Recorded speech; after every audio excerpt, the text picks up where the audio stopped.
거기 내 아들 석환이가 맞냐? 아버님, 석환아, 내 아들아. 돌아왔구나. 네가 돌아왔구나. 내 아들아. 안녕하세요. 따뜻한 옛 이야기를 들려드리는 야담 라디오입니다.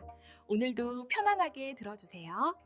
옛날 옛적 한양에서 사흘기를 떠난 어느 고을에 대대로 부를 누려온 김대감 댁이 있었습니다.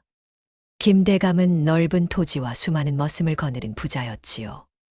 슬하에 두 아들을 두었는데 큰아들 석주는 30세로 아버지를 닮아 의젓하고 성실했습니다. 작은 아들 석환은 25살로 총명했지만 형만 바라보는 아버지의 눈길이 늘 마음에 걸렸지요. 김대감은 날마다 새벽같이 일어나 농사를 살피고 큰아들 석주에게 집안일을 맡겼습니다. 석주야, 내가 성실하게 집안일을 잘 해주니 내가 든든하구나. 석환은 형이 아버지께 인정을 받을 때마다 가슴 한구석이 시렸습니다.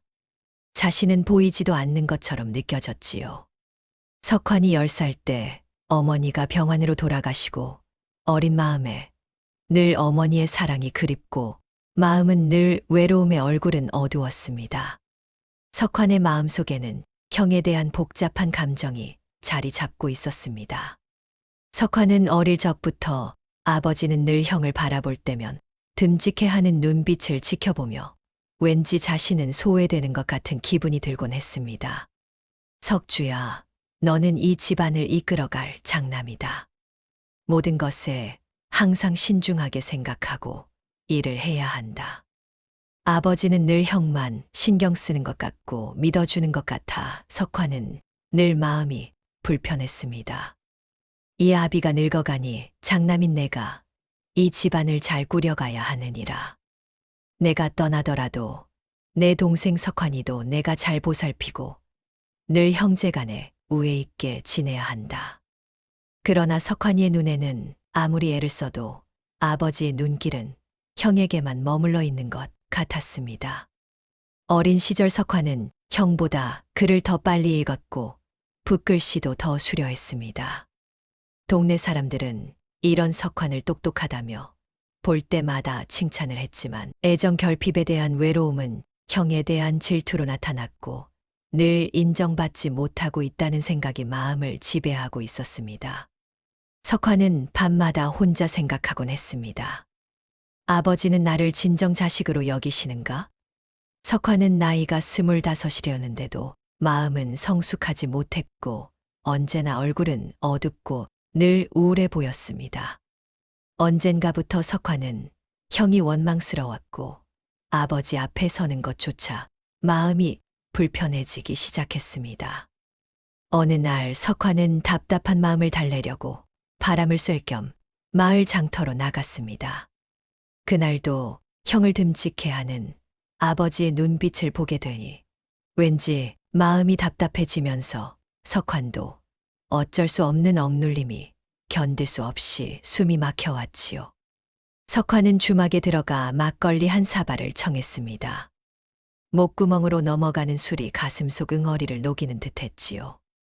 내가 왜 이러는 걸까? 아버지도 형도 나에게 못하는 것도 아닌데 내가 못난 사내같이 왜 이러는 걸까? 석환은 이런 자신이 더 답답해 막걸리를 한 사발을 들이키는데 왠지 속이 시원해지면서 기분이 좋아졌습니다. 이게 이렇게 시원할 줄이야. 석환은 처음으로 느끼는 해방감에 웃음이 났습니다. 술의 힘인지 마음이 여유로워지면서 사내답게 마음을 털어내려고 자꾸만 막걸리를 따라 마시게 되었습니다. 그때 주막 한쪽에서 사내들이 투전패를 펼치며 웃고 떠드는 소리가 들렸습니다. 석환이 다가가 보니 형형색색의 투전패를 던지며 돈을 주고받고 있었지요. 됐다. 내가 이겼어. 환호성이 터져 나왔습니다. 석환은 그 광경에 눈을 떼지 못했지요. 웃고 떠들며 큰 돈들이 오고 가는 투기판이 너무 흥미진진하기만 했습니다. 석환은 그날 이후 자꾸만 주막이 생각났습니다. 며칠 뒤 석환은 다시 주막을 찾았습니다. 투전판에 둘러앉은 사내 하나가 석환을 보더니 손짓했지요. 젊은 양반, 한판 해보시게나. 재미가 쏠쏠하다네. 석환은 망설이다가 품속의 은자 몇 냥을 꺼냈습니다. 투전패가 돌아가고 석환은 떨리는 손으로 패를 집었지요. 첫 판은 졌지만 두 번째 판에서 석환은 홍통을 잡았습니다. 그 순간 석환의 온몸에 전율이 흘렀습니다. 사내들이 은자를 밀어주는 모습을 보며 석환은 말로 표현할 수 없는 희열을 느꼈지요. 평생 형의 그림자에 눌려 살면서 한 번도 느껴보지 못한 승리의 쾌감이었습니다. 이 순간만큼은 자신이 세상의 주인공이었지요. 그날 밤 석환은 잠자리에 누웠지만 눈이 말똥말똥했습니다. 투전패를 뒤집는 순간의 두근거림과 은자가 쌓이던 짜릿함이 자꾸만 떠올랐지요. 내일 또 가면 이길 수 있을 거야. 석환은 뒤척이다 날이 새기만을 기다렸습니다. 석환은 자신이 그 투전판 투기꾼들에게 철저히 이용당하고 있다는 사실을 전혀 눈치채지 못했습니다. 석환은 날마다 주막으로 향했습니다. 처음에는 작은 판돈으로 시작했지만 이기는 재미를 알게 되자 점점 더 큰 돈을 걸고 싶어졌지요. 어느 날 석환은 큰 판에서 크게 잃고 말았습니다. 주머니가 텅 비자 석환은 초조해졌습니다. 한 판만 더 하면 다시 딸 수 있어.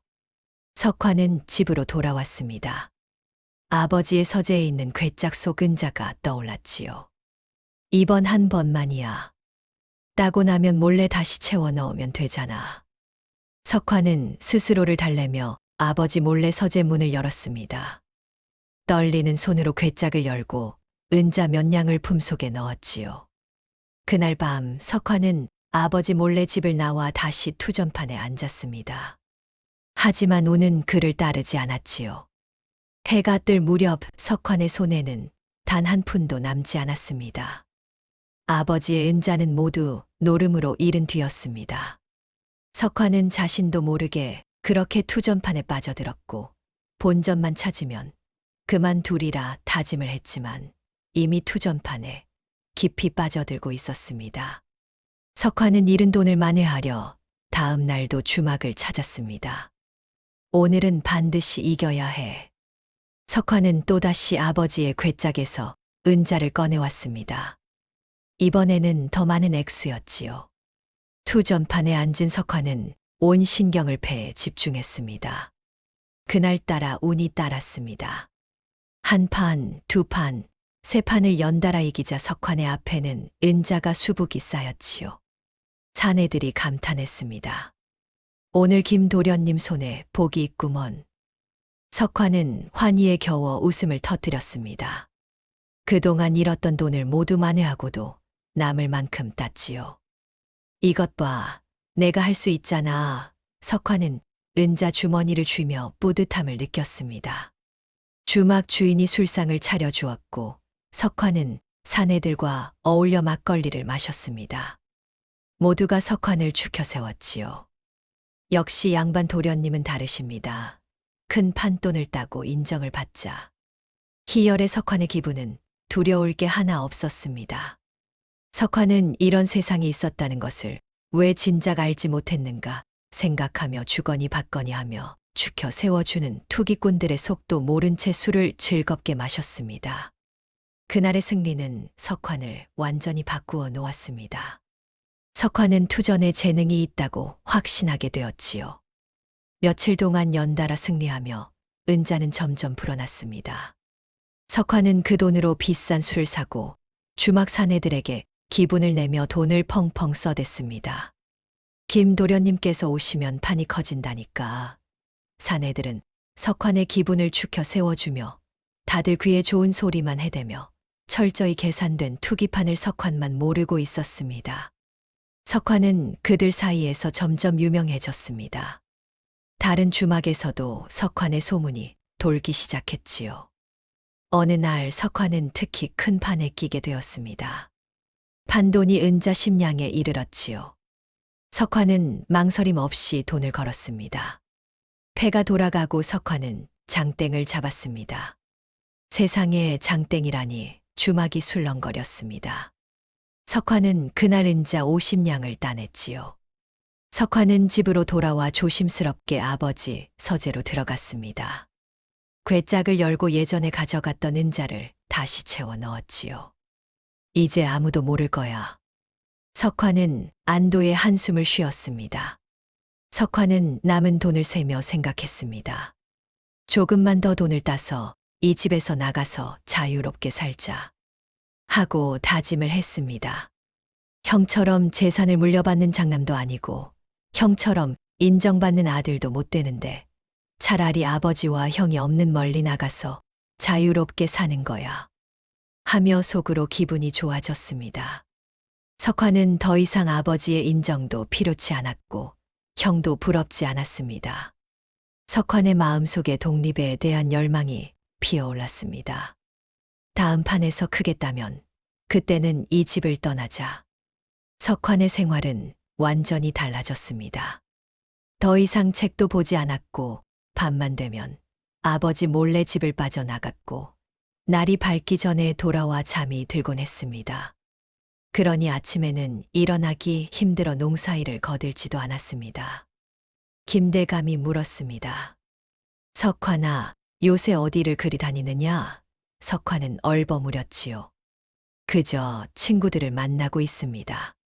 형석주는 동생을 걱정스럽게 바라보았지만 아무 말도 하지 않았습니다. 투전판에서는 이상한 일이 벌어지기 시작했습니다. 연달아 이기던 석환이 조금씩 지기 시작한 것이지요. 처음에는 작은 액수였지만 점점 잃는 돈이 커졌습니다. 이건 운이 나쁜 날이야. 내일은 다시 이길 거야. 석환은 스스로를 다독였지만 하지만 상황은 나아지지 않았지요. 오히려 더 많은 돈을 잃었습니다. 그날 밤 석환은 안채 뒤편에 있는 작은 문을 통해 몰래 들어오다 어머니, 위패가 모셔진 사당 앞에 잠시 발이 멈췄습니다. 어머님이 살아계셨다면 내가 이런 꼴을 보이진 않았을 텐데. 석환은 향 하나라도 올릴까 하다가 끝내 고개를 돌렸습니다. 마음속 어디선가 그만두라는 소리가 들렸지만 그는 그 소리를 모른 척하고 다시 주막으로 향했지요. 석환은 잃을수록 더 크게 걸었습니다. 이번 한 판만 이기면 다 만회할 수 있어. 하지만 패는 계속해서 석환을 배신했지요. 어느새 석환이 아버지 서재에서 가져간 은자는 처음 훔쳤던 액수의 몇 배가 되어 있었습니다. 이제는 다시 채워 넣을 수 없는 금액이었지요. 주막의 분위기도 달라졌습니다. 처음에 석환을 추켜 세우던 사내들은 이제 교묘하게 석환을 판에 끌어들였습니다. 김도련님, 오늘은 운이 돌아오실 겁니다. 한 판만 더 하시지요. 그들은 석환이 계속 돈을 잃기를 바라는 듯 했습니다. 어느 날 석환은 스스로 감당할 수 없는 큰 빚을 지게 되었습니다. 투기꾼들과 손잡고 투기판 판돈을 빌려주며 고리대금 이자를 받는 교활한 주막 주인이 말했지요. 도련님, 빌린 돈이 벌써 은자 200냥이나 되는데 더 이상은 빌려드릴 수 없으니 갚으셔야겠습니다. 대감댁 아드님이시니 믿고 기다리겠습니다. 석환은 얼굴이 하얗게 질렸습니다. 200냥은 상상도 할 수 없는 큰 돈이었지요. 내가 언제 이렇게 큰 돈을 빌렸단 말인가. 감당할 수 없는 빌린 돈의 액수를 듣고 나니 마음이 타들어가기 시작했습니다. 집으로 돌아온 석환은 생각했습니다. 다시 이겨서 빚을 갚을 수 있어. 그동안 잘했잖아. 마지막으로 한 번만 더 아버지의 돈을 몰래 쓰자. 그리고 아버지가 주무시는 줄 알고 몰래 서재로 들어갔습니다. 그런데 이번에는 문이 잠겨 있었습니다. 석환은 깜짝 놀랐습니다. 혹시 아버지께서 눈치채신 것이 분명했습니다.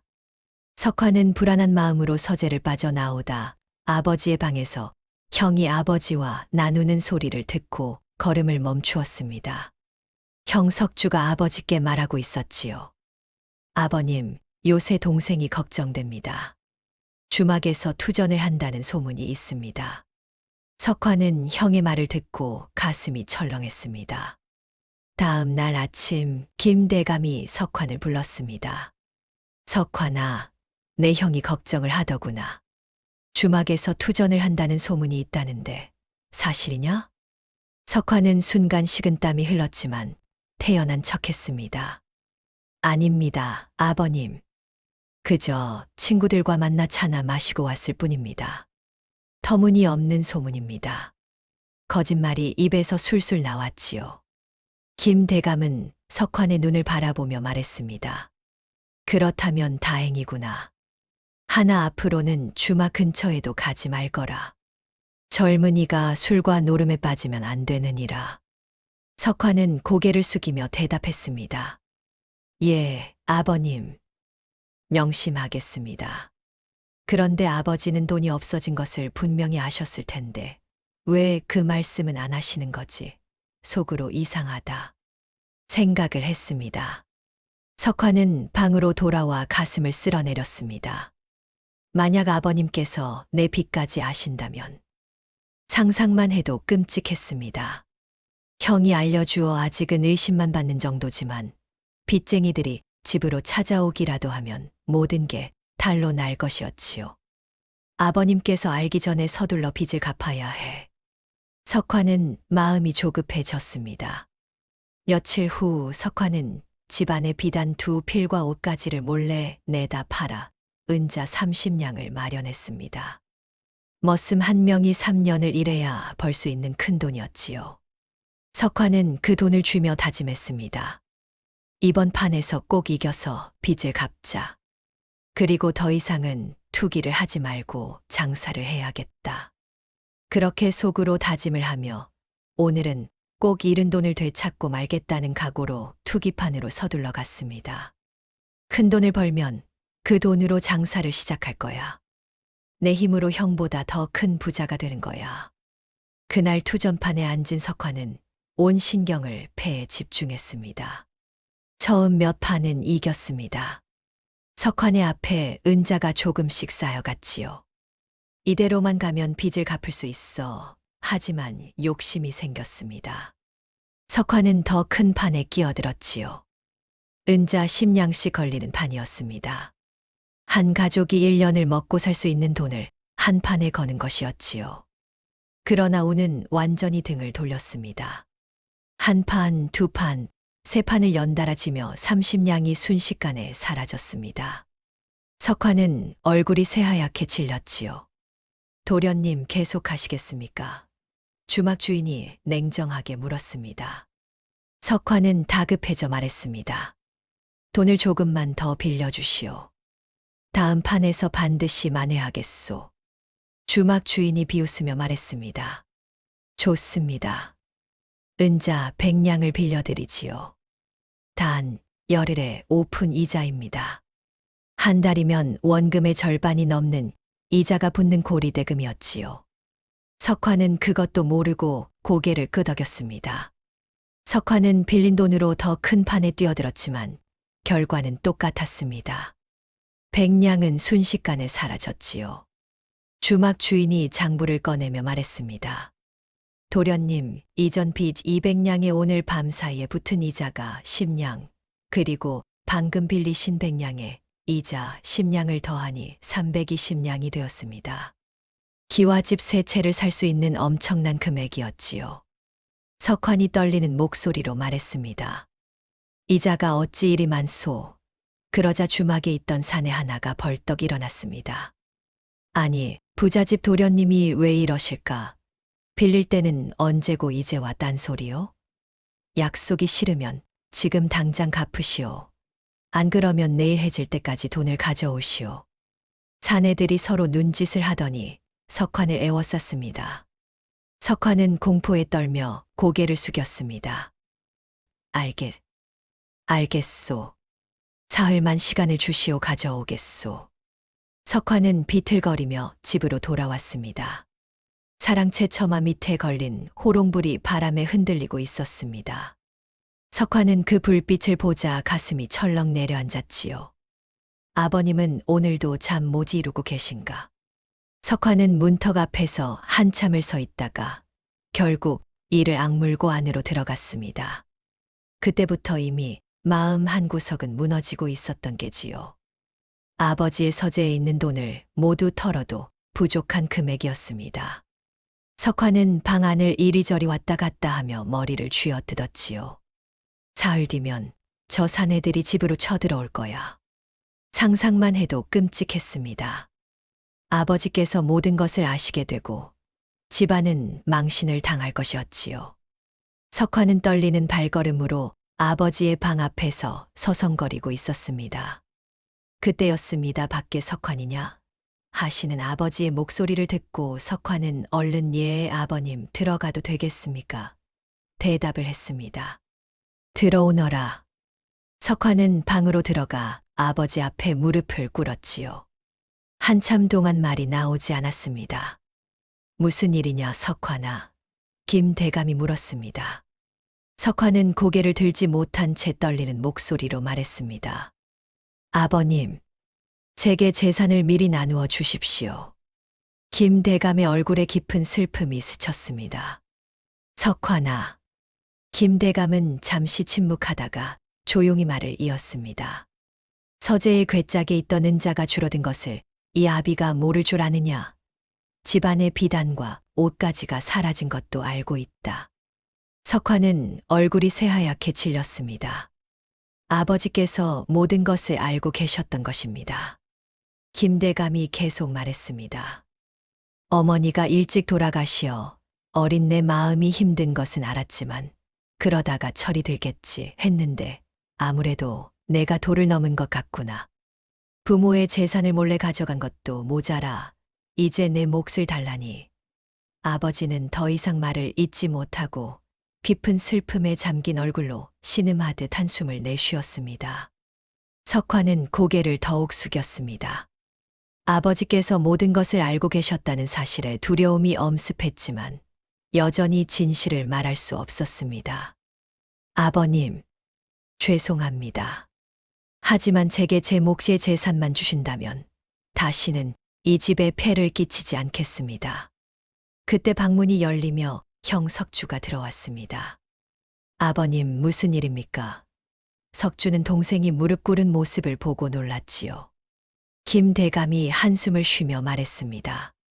석환이가 재산을 나누어 달라고 하는구나. 석주는 믿을 수 없다는 표정으로 동생을 바라보았습니다. 석환아, 아버님께서 살아계신데 어찌 그런 말을 하느냐? 석환은 형을 노려보며 말했습니다. 형님은 어차피 이 집과 대부분의 재산을 물려받으실 것 아닙니까?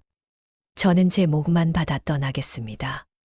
석주는 답답한 표정으로 말했습니다. 아버님, 동생에게 재산을 주시면 안 됩니다. 저놈은 노름에 미쳐 있습니다. 하지만 김 대감은 손을 들어 석주를 막았습니다. 그만하거라, 석주야. 김 대감은 석환을 바라보며 조용히 말했습니다. 내 몫을 주마. 석주는 놀라서 외쳤습니다. 아버님, 하지만 김 대감은 고개를 저었습니다. 자식을 잃는 것보단 재물을 잃는 것이 낫다. 언젠가는 철이 들겠지. 사흘 후 김 대감은 석환을 서재로 불렀습니다. 탁자 위에는 은자 주머니가 놓여 있었지요. 김 대감이 조용히 말했습니다. 석환아, 이것이 내가 죽으면 너에게 주려고 했던 내 몫이다. 은자 500냥이니라. 석환은 은자 주머니를 보며 가슴이 두근거렸습니다. 이제 빚을 갚을 수 있어 안도감이 밀려왔지요. 석환은 아버지 앞에 무릎을 꿇고 깊이 절했습니다. 아버님, 감사합니다. 제가 꼭 성공해서 돌아오겠습니다. 그때 문이 열리며 형 석주가 들어왔습니다. 아버님, 이러시면 안 됩니다. 석주는 급히 아버지 앞으로 다가가 말했습니다. 동생이 저 돈을 가지고 나가면 또 노름판에서 다 잃고 말 것입니다. 제발 생각을 다시 하십시오. 석환이 벌떡 일어나 형을 노려보았습니다. 형님은 왜 저를 그렇게 못 믿으십니까? 저도 제 인생을 살 권리가 있습니다. 석주가 동생의 팔을 잡으며 애원했습니다. 석환아, 제발 정신 차려라. 내가 무슨 짓을 하고 있는지 모르느냐? 석화는 형의 손을 뿌리쳤습니다. 손 떼십시오. 형님에게 제가 안중에라도 있었습니까? 두고 보십시오. 제가 형님보다 더 잘 살아서 돌아올 테니. 석화는 은자 주머니를 움켜쥐고 방을 뛰쳐나갔습니다. 김대감은 주저앉아 석화나 힘들면 언제든 돌아오거라. 큰 소리로 외쳤습니다. 석화는 아버지의 울음 섞인 목소리를 돌아보며 다시는 돌아오지 않을 겁니다. 다짐을 하며 뛰어나갔습니다. 석화는 곧장 주막으로 향했습니다. 주막 주인과 사내들은 석환을 보자 빙긋이 웃었지요. 석환은 은자 주머니에서 320냥을 꺼내 탁자에 내려놓았습니다. 여기 빚을 다 갚겠소. 주막 주인이 은자를 세며 말했습니다. 허허, 역시 대감댁 도련님이시군요. 이제 빚이 없으니 홀가분하시겠습니다. 사내들이 석환을 둘러싸며 말했습니다. 도련님, 이왕 나오신 김에 한판 하시지요. 운이 좋을 때 크게 따셔야지요. 석환은 남은 은자 280냥을 보며 잠시 망설였습니다. 이 돈으로 장사를 시작해야 하는데. 하지만 투전패를 보자 손이 근질거렸지요. 한 판만 하자. 조금만 따서 미천을 더 만들면 되잖아. 석환은 결국 투전판에 다시 앉고 말았습니다. 은자 10냥을 걸었고 첫 판은 이겼습니다. 석환은 기분이 좋아져 더 큰 돈을 걸었지요. 하지만 그날부터 석환의 운은 완전히 바닥났습니다. 하루가 지나고 이틀이 지나고 열흘이 지나며 석환의 손에 쥐어진 은자는 점점 줄어들었습니다. 그는 이럴 때마다 다음 판에서는 이길 거야 라고 되뇌었지만 현실은 냉혹했지요. 한 달이 지나자 석환의 손에는 단 한 푼도 남지 않았습니다. 500냥이 모두 사라져 버린 것입니다. 석환은 술로 하루하루를 보내다가 결국 주막에서도 쫓겨났습니다. 석환은 절망했습니다. 하지만 집으로 돌아갈 수는 없었지요. 아버지와 형 앞에 어떻게 이 꼴로 얼굴을 들 수 있겠습니까? 석환은 아버지 집에서 최대한 멀리 떠나기로 했습니다. 북쪽으로 계속 걸었지요. 거지가 된 석환은 구걸로 하루하루를 연명하며 낯선 고을로 향했습니다. 겨울이 되자 석환의 처지는 더욱 비참해졌습니다. 이곳저곳 떠돌며 하루 품삯으로 겨우 하루살이를 하는 인생도 이조차 일거리를 찾지 못해 떠돌다 배고픔과 추위에 더 이상 걸을 힘도 없었습니다. 추위를 피할 곳조차 찾지 못한 석환은 어느 주막 앞에서 그만 쓰러지고 말았지요. 주막 주모가 나와 석환을 발견했습니다. 어머나, 이 사람 죽겠구만. 주모는 석환을 흔들어 겨우 주막 안으로 데리고 와서 아궁이 가까이 눕혔습니다. 그리고 따뜻한 국밥 한 그릇을 떠다 주며 어서 먹고 정신 좀 차려보게. 석환은 떨리는 손으로 국밥을 얼른 받았습니다. 뜨거운 국물이 목구멍으로 넘어가는 순간 눈물이 주르르 흘러내렸습니다. 이렇게 고마울 수가. 국밥 한 그릇이 이토록 감격스러울 줄은 몰랐지요. 석환은 울면서 국밥을 먹었습니다. 주모는 석환을 유심히 바라보았습니다. 누더기를 걸쳤지만 얼굴은 준수했고 손은 거친 일을 하지 않은 듯 곱상했지요. 자네, 원래는 귀한 집 자제 같은데 무슨 사연이 있는지는 모르겠지만 부모님은 계신가? 석환은 고개를 숙였습니다. 주모가 말했습니다. 여기 주막에서 일하겠나? 손님 시중 들고 아궁이에 불을 떼고 청소하면 되네. 밥과 잠자리는 내가 제공하지. 석환은 고개를 숙여 절했습니다. 감사합니다. 정말 열심히 하겠습니다. 추위를 피할 잠자리와 먹을 것이 해결된 것만으로도 눈물이 나게 감사했습니다. 주모의 배려로 석환은 주막에서 일하기 시작했습니다. 손님들의 상을 나르고 방을 청소하고 아궁이 가마솥에 불을 지피며 설거지를 하며 종일 토록 일을 했지요. 주모는 그런 석환에게 따뜻한 밥을 주었고 헛간 한쪽에 잠자리를 마련해 주었습니다. 석화는 감사했지만 망가진 몸은 쉽게 회복되지 않았습니다. 며칠이 지나자 석화는 자꾸 어지러웠습니다. 오랜 굶주림과 추위로 몸이 상한 것이지요. 어느 날 석화는 손님의 술상을 나르다가 그만 비틀거리며 넘어지고 말았습니다. 술병이 깨지고 음식이 바닥에 쏟아졌지요. 손님이 화를 내며 소리쳤습니다. 이놈이 제대로 일도 못하면서. 주모가 달려와 손님을 달랬지만 손님은 화가 풀리지 않았습니다. 주모는 석환을 보며 한숨을 쉬었지요. 자네 몸이 일을 할 수 있는 상태가 아니군. 미안하지만 더 이상은 어렵겠네. 석환은 애원했습니다. 죄송합니다. 다시는 그러지 않겠습니다. 하지만 주모는 고개를 저었습니다. 자네가 쓰러지기라도 하면 내가 책임져야 하네. 나도 과부로 겨우 먹고 사는데 이러다 초상이라도 치면 큰일이니 떠나주게. 석환은 다시 거리로 내몰렸습니다. 이제 정말 갈 곳이 없었지요. 석환은 비틀거리며 거리를 헤맸습니다. 해가 지고 추위가 엄습했습니다. 어느 부잣집 담장 너머에서 냄새가 났습니다. 음식 냄새였지요. 석환은 배고픔에 견딜 수가 없었습니다. 자기도 모르게 담을 넘어 뒤뜰로 숨어 들어갔습니다.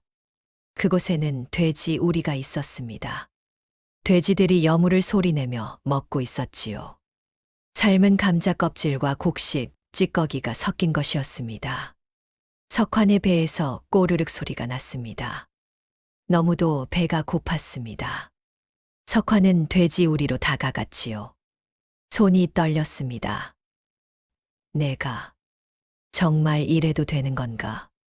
하지만 배고픔은 모든 이성을 집어삼켰습니다.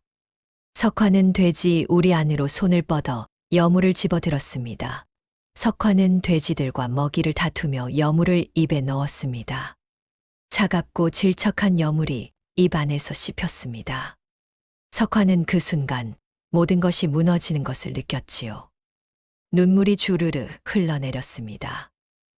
나는 되지만도 못한 인간이 되었구나. 석환은 여물을 먹으며 울었습니다. 아버지의 얼굴이 떠올랐습니다.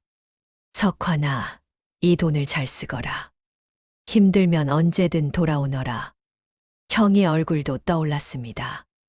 석환아, 제발 정신 차려라. 석환은 깨달았습니다. 아버님은 나를 사랑하셨어. 형님도 날 걱정했어. 그런데 나는 그 사랑을 짓밟고 여기까지 왔구나. 석환은 여물통을 붙잡고 오열했습니다. 집으로 돌아가고 싶어. 아버님, 형님. 저를 용서해 주세요. 제발 저를 용서해 주십시오. 석환은 돼지 우리에서 밤을 새웠습니다. 새벽이 되자 석환은 결심했습니다. 집으로 돌아가자. 아버님께 용서를 빌자. 남의 종노릇을 하느니 내 아버지 집의 종이 되는 것이 낫겠구나. 아무리 부끄럽고 창피해도 이렇게 죽을 수는 없었지요. 석환은 비틀거리며 일어났습니다. 집으로 가는 길은 멀고도 험했습니다. 석환은 구걸하며 걸었고 때로는 쓰러지기도 했지만 다시 일어나 걸었지요. 여러 날이 지나 석환은 마침내 고향 마을이 보이는 언덕에 섰습니다. 저 멀리 아버지의 집이 보였지요. 석환의 눈에서 눈물이 흘렀습니다. 내가 다시 이곳에 올 수 있을 줄은. 하지만 석환은 집으로 바로 들어갈 수 없었습니다. 너무도 부끄러웠지요. 누더기를 걸친 거짓골로 어찌 대문을 두드릴 수 있겠습니까? 석환은 마을 어귀에서 머뭇거렸습니다. 해가 지고 어둠이 내렸습니다. 석환은 집 근처를 배회했지요. 담장 너머로 환한 불빛이 보였습니다. 석환은 담장에 기대어 울었습니다. 저 안에 아버님이 계시겠구나. 형님도 계시겠지.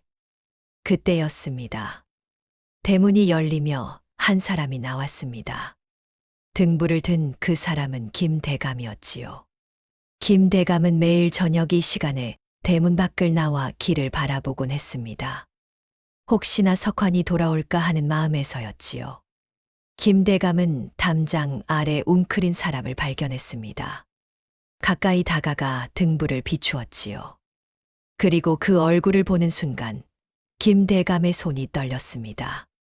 석환아, 석환이냐? 김대감의 목소리가 떨렸습니다. 석환은 고개를 들어 아버지를 바라보았습니다. 아, 아버님. 석환의 목소리는 쉬어 있었지요. 김대감은 등불을 내던지고 석환을 끌어안았습니다.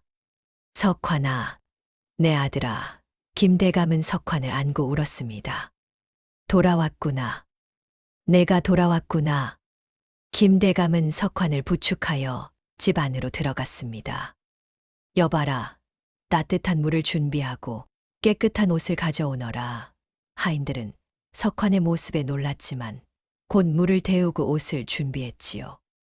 그리고 김대감은 하인들에게 살찐 소를 잡고 잔치를 벌려라. 잃어버린 아들을 찾았으니 이보다 더 큰 기쁨이 어디 있겠느냐. 석환은 바닥에 엎드려 절했습니다. 아버님, 이 불효자를 용서해 주십시오. 아버님께서 주신 재산을 모두 탕진했습니다. 저는 아버님의 아들이라 불릴 자격도 없습니다. 석환의 목소리는 눈물로 떨렸습니다. 김대감의 눈에서 눈물이 흘렀습니다. 석환아. 김대감은 석환을 일으켜 세워 끌어안았습니다. 내가 살아 돌아왔으니 그것만으로도 이 아비는 충분하다. 김대감은 하인들에게 명했습니다. 잔치 준비를 하여라. 내 아들이 돌아왔으니 온 집안이 기뻐해야 하느니라. 그때 형 석주가 일을 마치고 돌아왔습니다. 집안에서 웃음소리가 들렸지요. 석주는 하인에게 물었습니다. 무슨 일이냐? 하인이 대답했습니다. 도련님, 석환 도련님께서 돌아오셨습니다. 대감마님께서 기뻐하고 계십니다. 석주는 마당 한쪽에 서서 안을 바라보았습니다. 아버지가 동생의 손을 잡고 환하게 웃고 있었지요. 석주의 가슴 속에서 뜨거운 감정이 치밀어 올랐습니다. 평생 아버지를 섬기고 집안을 지켜온 것은 자신이었습니다. 동생은 재산을 탕진하고 거지꼴이 되어 돌아와 집안에 먹칠을 했지요. 그런데 아버지는 그런 동생을 기뻐하며 맞이하고 계셨기 때문이었습니다. 김대감이 석주를 찾아 나왔습니다. 석주야, 왜 안으로 들어오지 않느냐? 석주는 아버지를 바라보며 말했습니다. 아버님, 저는 평생 아버님을 섬기며 집안을 지켜왔습니다. 단 한 번도 아버님의 말씀을 거역한 적이 없습니다. 그런데 아버님께서는 제게 작은 잔치 하나 베풀어 주신 적이 없으셨습니다. 석주의 목소리가 떨렸습니다. 그런데 저 아이는 아버님의 재산을 탕진하고 돌아왔을 뿐입니다. 그런데 아버님께서는 잔치까지 베풀며 저리도 기뻐하시는군요. 김대감은 석주의 손을 잡았습니다. 석주야, 넌 늘 내 곁에 있었다. 내가 가진 모든 것이 다 내 것이 아니더냐. 그런데 내 동생은 죽었다가 다시 살아났고 잃었다가 다시 찾은 것이나 다름없구나. 김대감의 목소리에는 깊은 슬픔이 배어 있었습니다. 석주야, 너는 내가 얼마나 동생을 걱정했는지 알지 않느냐? 밤마다 대문 앞에 나가 길을 바라보았고 혹시 저 길 끝에서 내 동생이 돌아오지 않을까 하고 말이다. 어린 나이에 일찍 내 어머니가 돌아가시고 어린 내 동생이 말 수도 없고 외로워하는 것을 너도 잘 알지 않느냐. 철이 없어 그랬던 것을 너도 용서하거라. 그 눈에는 말로 표현할 수 없는 아픔과 사랑이 담겨 있었지요. 석주는 그제야 깨달았습니다. 아버지의 마음을 생각해보지 못했던 자신이 아버지께 미안해졌습니다. 김대감이 말했습니다. 석주야, 이 아비를 위해서라도 동생을 용서해라. 석주는 잠시 침묵했습니다. 그리고 천천히 고개를 끄덕였습니다. 알겠습니다, 아버님. 석주는 집 안으로 들어갔습니다. 석화는 형을 보자 고개를 숙였습니다. 형님, 죄송합니다. 석주는 동생의 몰골을 보는 순간 마음이 무너졌습니다. 동생이 이 지경이 될 때까지 나는 그동안 무엇을 했는가? 동생이 밉다고 어디에서 고생을 하는지 알면서도 한 번도 동생을 찾아가 보려고 하지 않았던 자신이 너무도 아버지와 동생 앞에서 부끄러웠습니다. 미안하다. 형이 너를 찾아가지 못했구나. 형이 잘못했다. 그러자 석화는 형님의 그 진심 어린 마음이 전해오며 자신이 얼마나 잘못된 생각으로 아버지와 형을 오해하고 아버지와 형을 떠나 재산마저 탕진하고 아버지와 형님의 마음을 아프게 했는지 알게 되었습니다. 그런데 이런 자신을 너무도 기쁘게 받아주는 아버지가 살아계시고 형님이 계시다는 것이 너무도 감사해 그저 엎드려 용서를 빌었습니다. 살찐 소를 잡고 따뜻한 밥과 진수성찬이 올라오자 석화는 떠돌며 눈물로 먹었던 국밥이 생각났습니다. 형님은 말 없이 상 앞으로 다가가 숟가락을 쥐어주며 배가 많이 고팠을 텐데 어서 먹어라. 형님의 한마디에 석화는 뜨거운 눈물이 쏟아졌지요. 이 한 끼 밥이 얼마나 눈물나게 감사한지를 잘 알기 때문이었습니다. 김대감은 말없이 두 아들의 어깨에 손을 얹었습니다. 바깥엔 찬바람이 불었으나 등불 아래 상 위에는 따뜻한 김이 올랐습니다. 석화는 자신이 잘못된 생각으로 아버지와 형을 오해하고 집을 나가 아버지 재산까지 탕진하고 비참한 삶을 살며 아버지와 형님께 큰 잘못을 했는지 고백하며 큰절을 하며 용서를 빌었습니다. 두 형제가 화해하는 모습을 본 김대감은 깊은 안도의 한숨을 쉬었습니다. 밤이 깊어지고 집안이 조용해졌습니다. 김대감은 홀로 서재로 들어갔습니다. 촛불을 켜고 괴짝을 열었지요. 그 안에는 은자 주머니들이 가득 들어 있었습니다. 사실 석환이 집을 떠난 직후 김대감은 그동안 아들의 뒤를 캐며 모든 진실을 알고 있었습니다. 주막의 투전파는 사기꾼들이 꾸민 것이었고 순진한 양반 자제들을 끌어들여 돈을 뜯어내는 수법이었지요. 김대감은 아들이 들고 간 은전 500냥을 전부 잃고 떠난 직후 관아에 모든 것을 알린 뒤였습니다. 관아에서는 주막 주인과 사내들을 모두 잡아들였습니다. 그들이 속여서 양반 자제들에게 빼앗은 돈을 기록한 주모의 장부를 압수하고 그들이 뜯어낸 돈은 수천 냥으로 이들은 관아가 알기 전에 다음 날 투기판을 접고 도망칠 계획이었는데 모든 것을 알고 있던 김대감의 고발로 모든 진실이 드러난 것이었습니다. 석환이 잃은 500냥도 그 안에 포함되어 있었습니다. 관아에서는 김대감에게 돈을 돌려주었습니다. 하지만 김대감은 그 돈을 석환에게 알리지 않았습니다. 석환이가 진정으로 뉘우치고 돌아올 때까지 기다리자. 김대감은 그 돈을 괴짝 깊숙이 넣어두고 매일 밤 아들이 돌아오기를 등불을 들고 대문 밖에서 기다렸던 것입니다. 김대감은 은자 주머니를 어루만지며 미소 지었습니다. 훗날 석환이 장가를 갈 때 아들의 몫으로 잘 보관하고 있다 줄 생각이었습니다. 김대감은 일찍 세상을 떠난 아내를 생각하며 눈꼬리에 맺힌 눈물을 닦으며 조용히 괴짝을 닫았습니다. 그리고 아들이 자고 있는 방을 바라보며 조용히 혼자말로 여보, 석환이가 돌아왔소. 지켜주어 고맙소. 하며 눈물을 흘렸습니다. 달빛이 고요하게 마당을 비추고 있었습니다. 석환이 자고 있는 방에서는 어느새 잔잔한 숨소리가 들렸습니다. 내 아들아, 이제 이 아비는 마음 놓고 잠들 수 있겠구나. 김대감은 촛불을 끄고 자리에 누웠습니다. 아들이 떠난 후 처음으로 김대감은 마음에 평안과 미소가 지어졌습니다. 옛말에 이르기를 집이란 길 잃은 이가 돌아와도 문을 닫지 않는 곳이라 했지요. 진정한 부모의 사랑은 아낌없이 주는 것이 아니라 자식이 스스로 깨닫고 성장할 수 있도록 기다려주는 것입니다. 김대감은 그 사랑을 온전히 실천한 아버지였습니다. 그날 밤, 김대감 댁에는 깊은 평화가 찾아왔습니다. 잃어버렸던 아들이 돌아왔고, 가족이 다시 하나가 되었으니까요. 야담 라디오 재미있으셨나요?